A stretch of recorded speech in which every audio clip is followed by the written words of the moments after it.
Thanks a lot for joining in, and welcome everyone. So this is the second Threado Community Hour. I'm Pramod, the co-founder of Threado. We are a command center for community builders like you to activate and help you measure impact of your communities. The last session was super packed. We had Sharath from Product Hunt join us, and thank you for making it a great success and for all the feedback. We're super happy to be back here again. Just a quick note about Threado Community Hour, about learning tactics from experts in the industry, getting a different perspective on challenges that we face as community builders, and connecting and helping each other. With that said, I'd love to jump in and introduce our speaker for today evening. It's Anna from Butter. So a quick introduction about Anna. So Anna joined Butter about a year ago as the head of community. And as many of you know, Butter is a really fun way, as you're experiencing right now, to have engaging sessions like this one.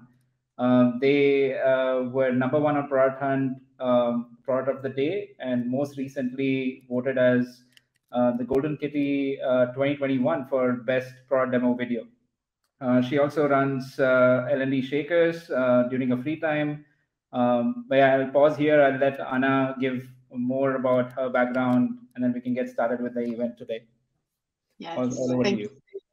Thanks so much, Pramod. Welcome, everyone. It's really great to be here. Thank you so much for the introduction. You already said a lot. Maybe I would like to invite everyone to go over to the left side of the screen and find the React button and give me a thumbs up if you know Butter and you've attended events, and a thumbs down if this is your first time in Butter, so I can see some. All right, a lot of people know it. A lot of people don't know it. Awesome. So you're in for a treat. Feel free to use the React button at any time you wish to give me a sign if you agree or disagree. As well, feel free to use the chat. My name is Anamaria. I am based in Amsterdam. I'm originally from Romania, and I would like to hear how many of you in the room have stumbled into this role of building communities, and how many have studied and prepared for it. So first of all, thumbs up if you've just stumbled into it, like somehow it happened. You don't know how, you just woke up, you were a community builder. There we go. Yes. So the same happened to me. This wasn't planned. I studied something totally different. I studied psychology. I have a background in HR, business partnering, and L&D. And L&D Shakers was kind of like my smoothing into this world of community building. And I joined the Butter team in June last year, and been obsessed with this Butter community project. And I can't wait to share from my experience and what I've been doing so far, and what I know and what I don't know as well. And maybe you can teach me a couple of tips and tricks as well. Awesome, and great to actually experience Butter firsthand. I think really creative crowd as well, great drawings, and let's get started with the agenda. So essentially we asked everybody who joined in today to submit questions that they wanted to ask you. So we've categorized those questions, so we'll go over some of them in the next few minutes, and I'd love to get folks from the audience to also come and ask you, if they're present today, their specific questions. And post that, we'll move into breakout rooms where everyone in the audience can connect with others, share a challenge that they're working on, and get inputs from others to help drive engagement in their communities, right? So let's get straight into it, Anna.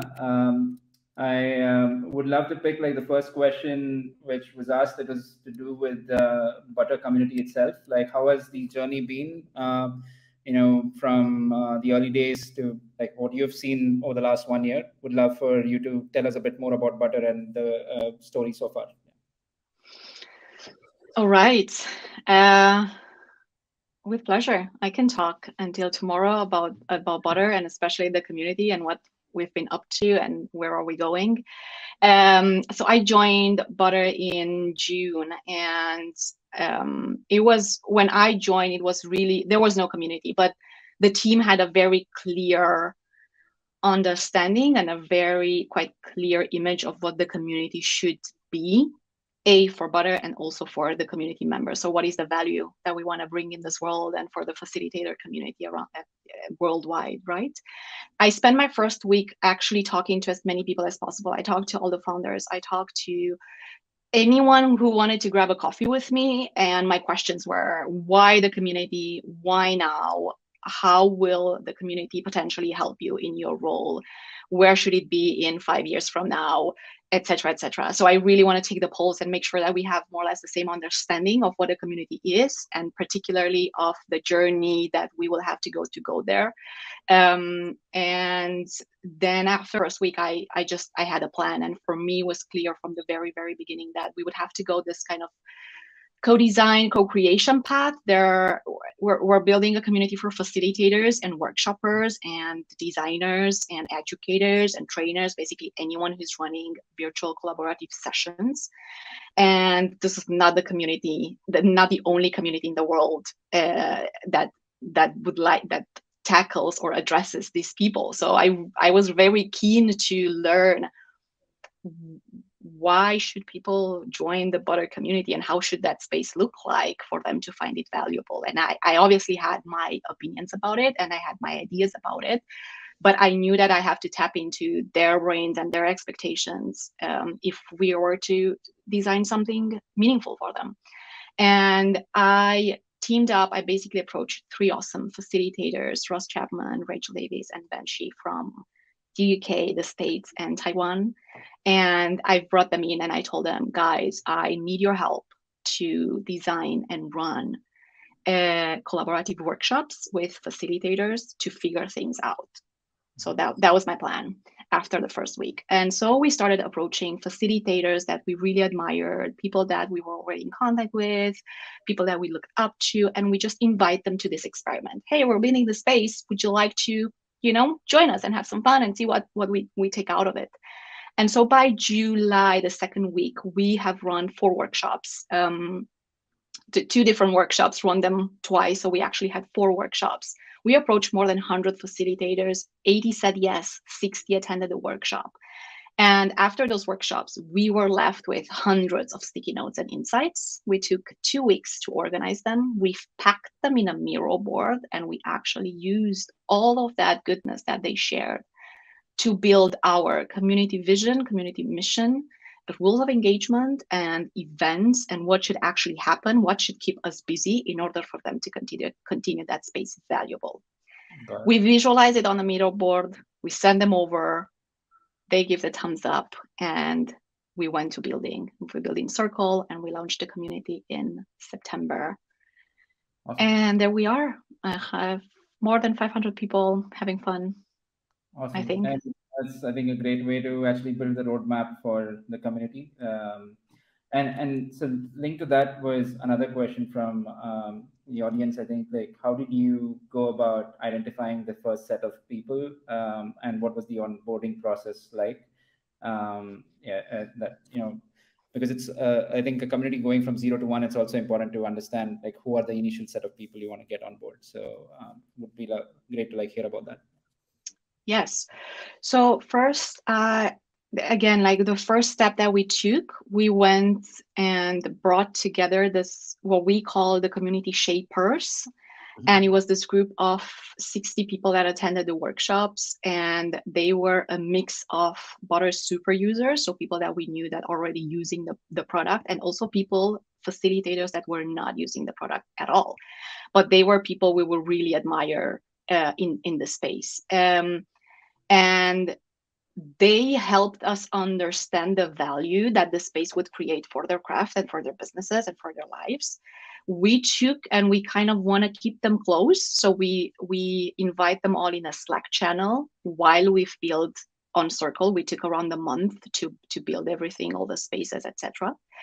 And this entire process of finding them and workshopping and building and everything you hear, it was something that we talked about out loud. So we built in public. We were sharing on Twitter, we were sharing on LinkedIn, and we always added a link of, hey guys, if you're interested, if you're a facilitator and you're interested in what we're building, please put it here, your email, and we'll give you access to the community hub 2 weeks before the official launch. So this is how we kind of found the first members, by the buzz that we created.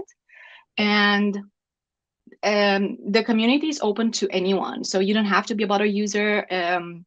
If you're a facilitator, awesome. If you would like to become a facilitator, even better. This is the place to learn. And so we do not turn people away. This is why there is no door that says, oh, you're not qualified to come into the space.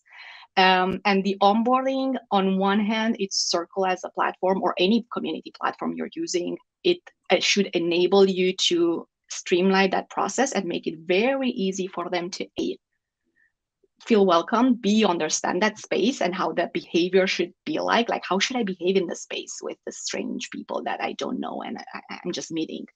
And then there's a good dose of personalized, good old messaging them to welcome them and to see who they are and to grab a coffee with them and so on. Got it. So do you also, so I think you mentioned you had a Slack and then you were building the community also on Circle. So it'd be great to understand where the community is today. Is it purely on Circle, or yes? What was the rationale behind? It's often a question that people ask, like, where should you actually build your community? So how did you go about this? This was a struggle for us to decide as well. I'm not going to lie and tell you that it was easy, but so I've built L&D Shakers, and L&D Shakers, it's still the community of practice that lives on LinkedIn and in Slack. So I knew what Slack was, I knew what LinkedIn groups was, I knew what they can and can't do and so on. And the moment I joined the Butter team to build their community, I knew that I wanted a space that is more professional and that will help me as community manager to do a good job. And we demoed several platforms, and we went for Circle for purely like some of the features we really like, but we also like the look and feel, like how it looked, and it was very similar to Slack. It was like a combination of Slack and LinkedIn or Facebook. The reason we went for Circle or a community platform in general is it has features that are built with community builders and members in mind. Slack is not a community building tool. LinkedIn group is not a community building tool. So they're lacking a lot of these features. Mm-hmm. It allows us to structure to structure the conversations, to structure the spaces, to show people where what is happening. And this is maybe not as crucial for at the beginning, but as the community grows and scales and you have more activity, more user-generated content, you're starting maybe with customer education. There's you want to capture all the insights and articles and videos and everything you're producing. It's impossible to do that in platforms that are not built for community. Got it. And from the early stages, when you were starting out to now, you mentioned there are about 500 people. Is there fundamentally anything different that you were doing early, when you were going 0 to 1 to today? Mm-hmm. What has changed for you in terms of the different stages of the community? So at the beginning, there was, and I was just reflecting about this today, at the beginning, when you're building a space and you're gathering people that don't know each other, there's a lot of heavy lifting. And by heavy lifting, I mean, there's a lot of you putting yourself out there and screaming. And sometimes you're hearing your echo because you're screaming into this void, and not a lot of things is coming back to you. That's because people don't know you. They don't know each other. It's not clear what's happening, what's in it for me, what's the value, what's okay, the level of engagement and the behaviors in that space. And so that was the beginning. It was a lot of experiments, and there still are a lot of experiments going on, and that never stops. And right now I have a team. I'm lucky to work with a group of 6 absolutely amazing and passionate facilitators, learning designers from all over the world.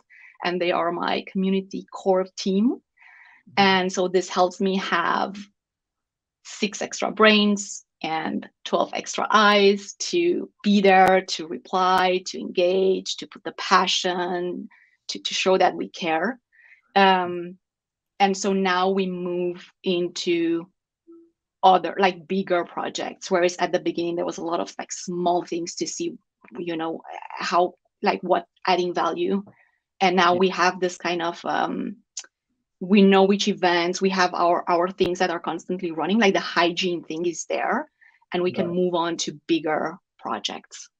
Got it. And double clicking on some of the early days, so where you mentioned it felt like you were echoing into the space. So what were the maybe couple of experiments that really worked, or at what point did you feel like people are finding value or discovering value themselves in the community? What led to it?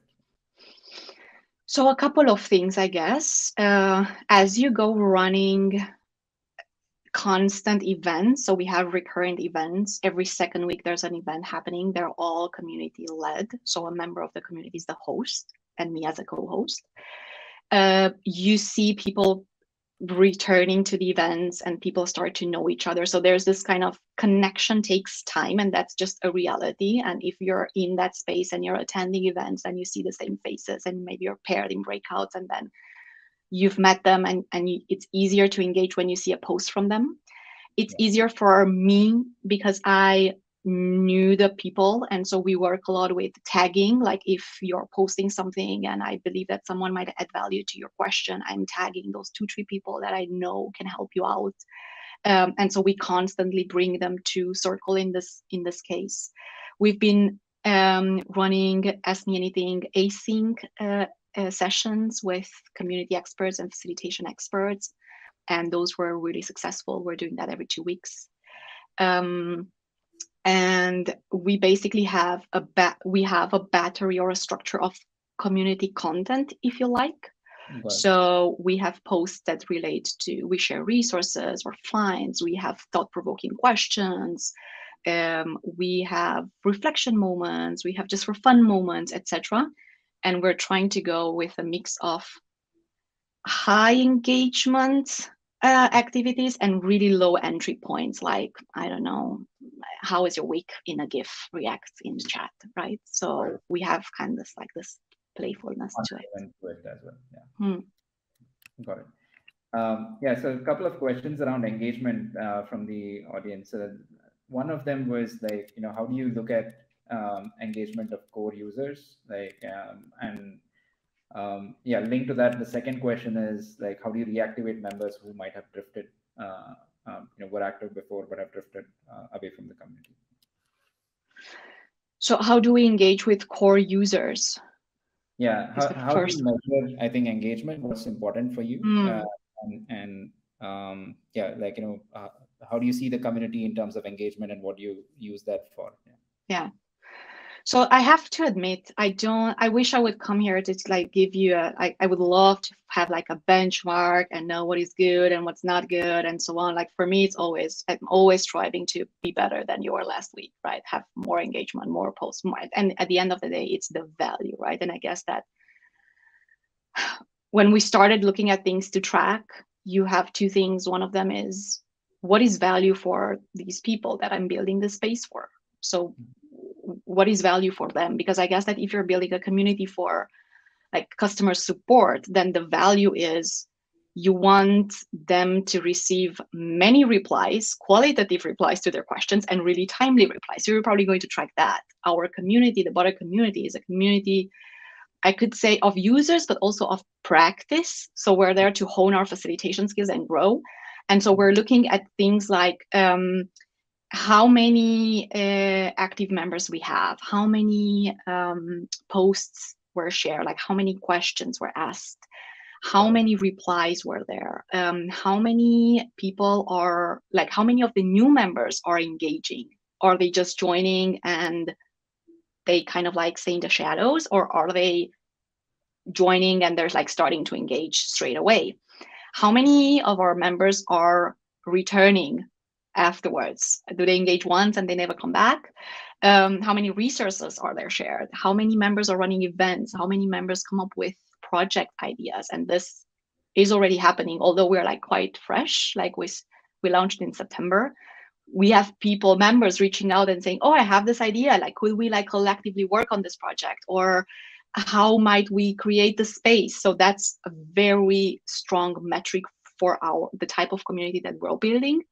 How many members attend events as well? How many user-generated content? Like how many people want to write for our blog, or on LinkedIn? How often they mention us, etc. So and we also, like for me, because we're using orbits, so we're using the circle analytics, which are not the most thorough ones or like complete ones. And so we've teamed up with Orbit, and they're helping us understand more of the members' behavior. And we're looking at their, like they have a really interesting metric or model to measure the members' love, they call it. So we look at that metric as well when it comes to engagement. And then how do we reactivate?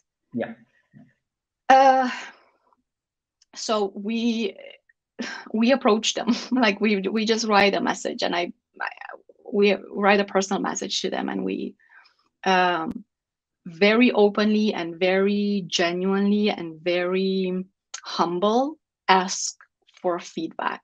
And that feedback, it can be in written form if they want to just hit reply and tell us a couple of things, or if they want to grab a coffee with us. And members will drift. Like that's just how this community is. It's a cycle. So some members will drift at some point, and that's perfectly normal. When they're drifting, what you want to understand is, why have you joined? Like, what was the expectation? And now, since you're drifting, that expectation is not met.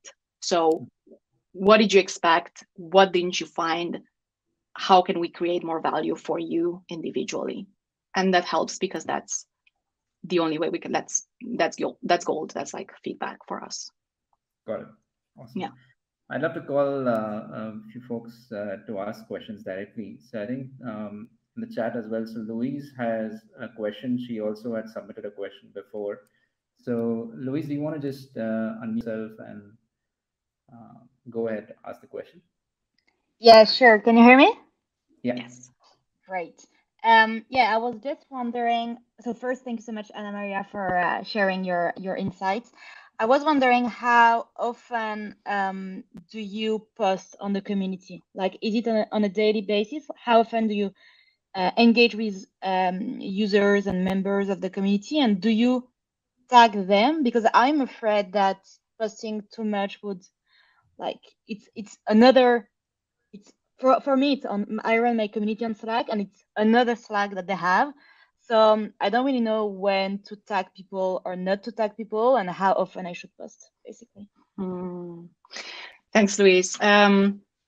So we, and I say we, and I explain. I think I mentioned that we have this core team, and this is kind of like my MO. That's how I operate community. I operate community in a herd.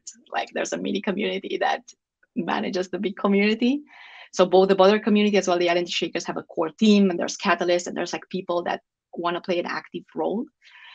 We post daily as a group. Keep in mind, these are with me 7 people. So I might not post daily. I might, comment or like or whatever, but I'm not posting daily. I used to do that at the very beginning, so my face plastered all over the place.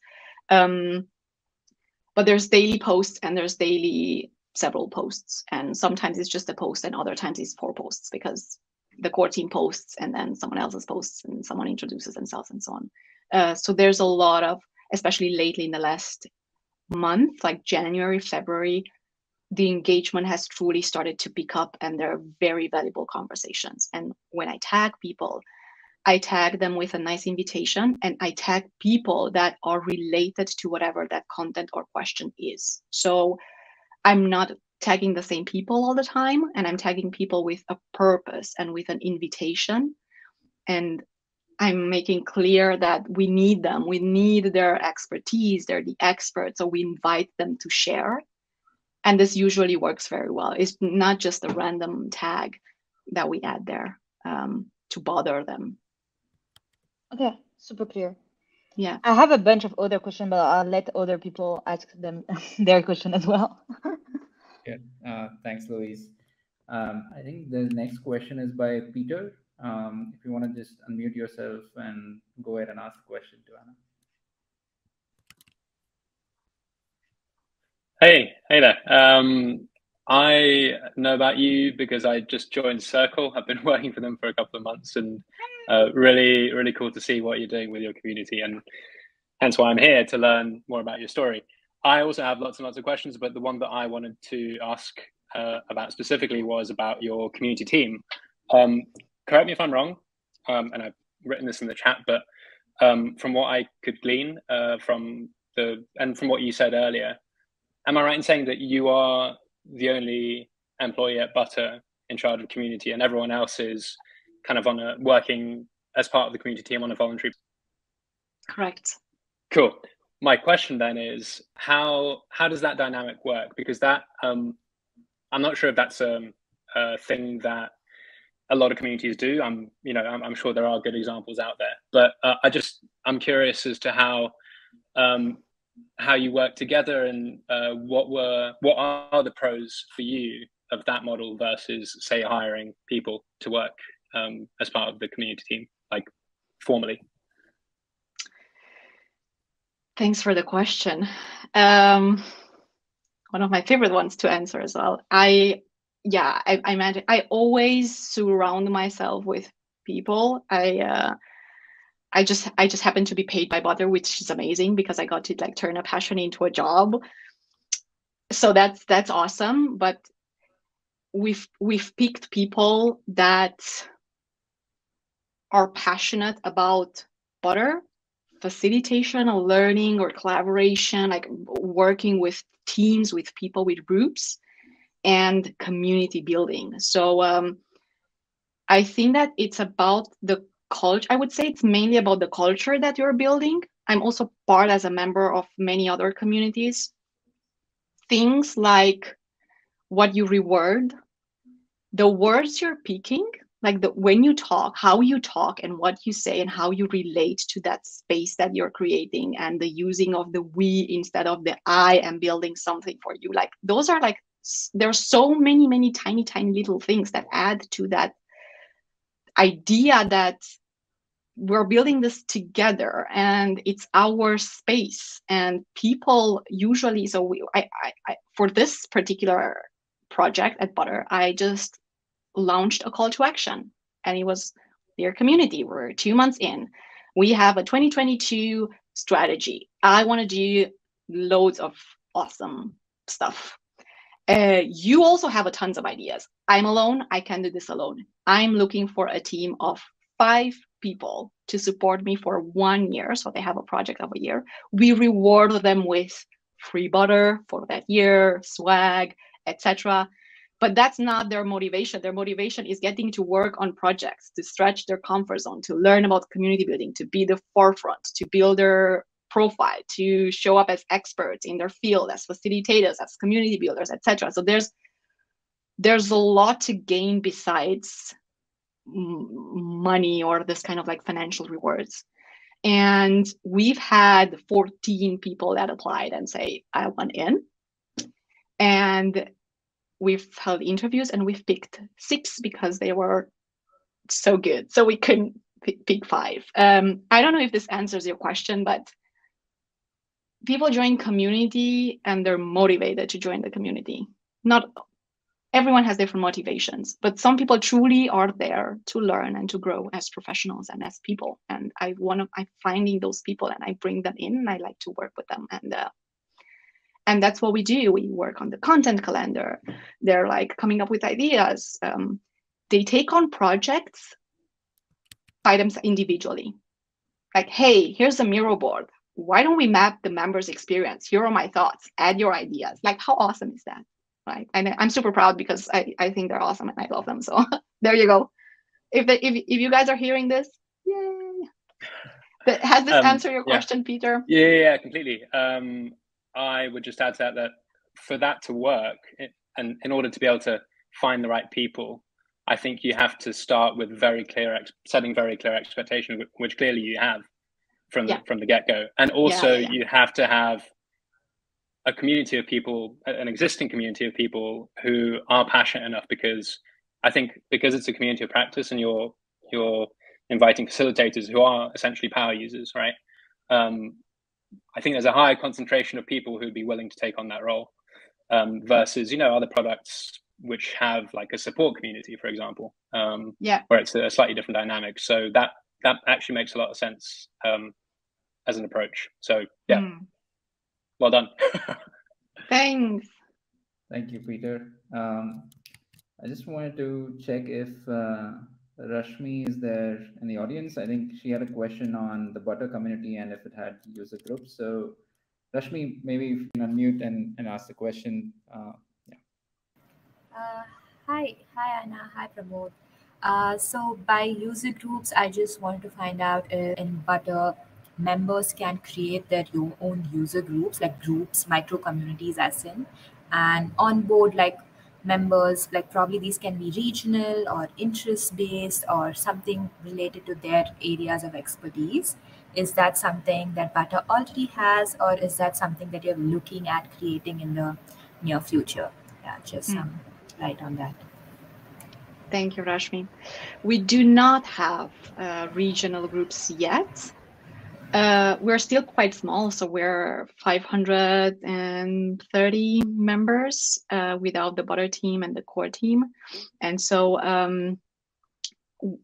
there was no need yet to design the regional groups, but we do believe there's a lot of value in the inclusivity that's and in the belonging that regional groups are managing to create for their users, for their members. I think it's a different thing when you are able to interact with people in your own language, people from your own region. We don't have that yet, although like not formally enabled by us, like there are no guidelines, there's no program around it, etc. But we do have a space that we call Members Lounge, where any member at any time can create a channel on any topic of interest. And the only thing that we advise them or we make clear is that if they create that space, they're moderate, like it's theirs. They have responsibility and they have a ownership over that. And so we have, for example, a member that created a well-being space. Let's talk about mental health, right? And so, but there's not a formal program behind it, not yet, at least. But yeah, that's good to know. Thank you so much. That's cool. I think that those are like user groups in the smaller stages. But yeah, that's good to know. Thank you, Anna. My pleasure. Question, Anna, is on how do you inspire organic conversations? I'll let Katie ask the question herself. Katie, if you're in the audience, would be great if you could ask it. And is a community reward system effective in a B2B community? Yeah, so there are a lot of big communities out there that do have a reward system per se, whether that's like swag or access to certain like parts of the community, or it takes different shapes and forms. We do not have a top contributors program. We're working on it. It's going to be like a very low-key experiment. We don't want to go like full guns blazing into that. The way we generate organic conversation is by knowing and talking to people and knowing what do facilitators, trainers, educators care about? What are things, resources they might find useful? What are topics? And we try to go with thought-provoking topics at a time that would like get their wheels turning and they will want to engage. So we, again, I have mentioned this already, we have this kind of a content calendar where every day there's one or two posts coming in from the community core team besides what the members are sharing, asking at any time. And those are crafted. So today there's something in the kudos channel because someone is running an event the day before. So we're going to thank them for that. And then we're going to promote this event. And then we're going to, ask a thought-provoking question. And I found this resource, let me share with them. And something that works very, very well, and it's the definition of community, is ideas crowdsourcing. So there's no better engagement post than asking them, hey, I'm working on this thing, how would you do it? I'm having this challenge, what do you think? I found 3 icebreakers. Give me 10 more. Like when you're actually like crowdsourcing ideas from your members about topics they care about. Yeah, that's a great way to keep the engagement going. I think Shreya, you have a question, so let me. Hi, Anna.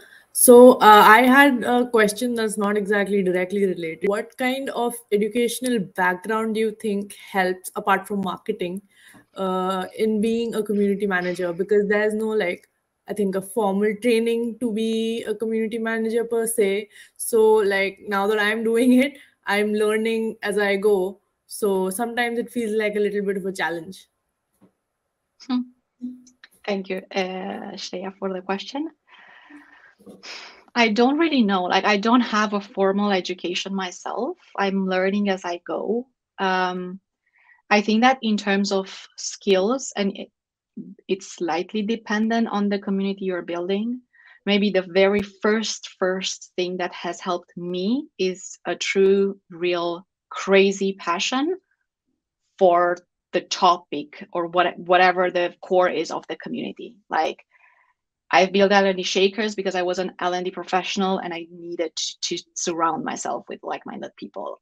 I love the Butter community because I'm building it for my type of people. Like, I could be a member of the Butter community myself.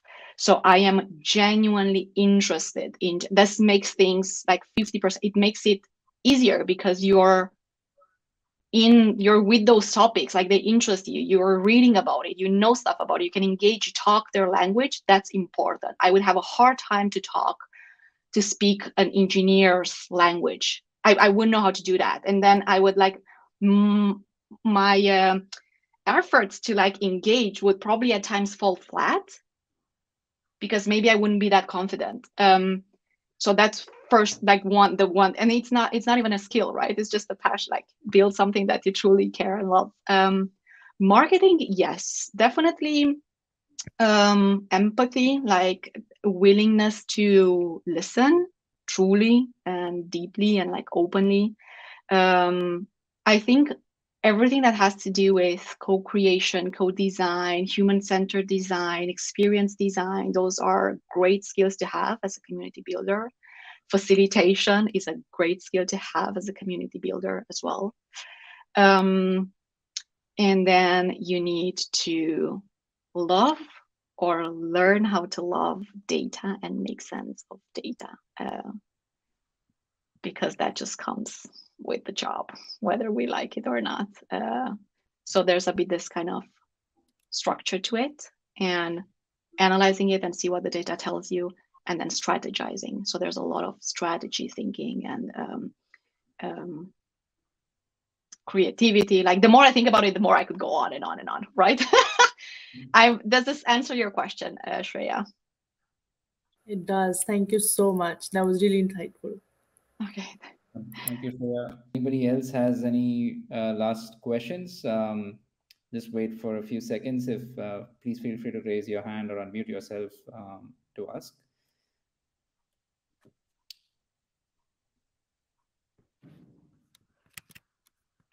Okay. Yeah, so this is great. I think great set of questions, and let's continue the discussion in the breakout rooms. We'll break out in a bit, but thanks a lot, Anna. This was amazing. It was great to use Butter, and it's been super exciting to run the session live. And thank you everyone for asking the questions and for coming in as well. Hope you guys have a great peer-to-peer networking session. So it'll be for about 30 minutes or so. And hopefully you get to meet new folks and learn what's working in their communities as well, right? Yeah, I think Maitri will just add you to the breakout rooms right now.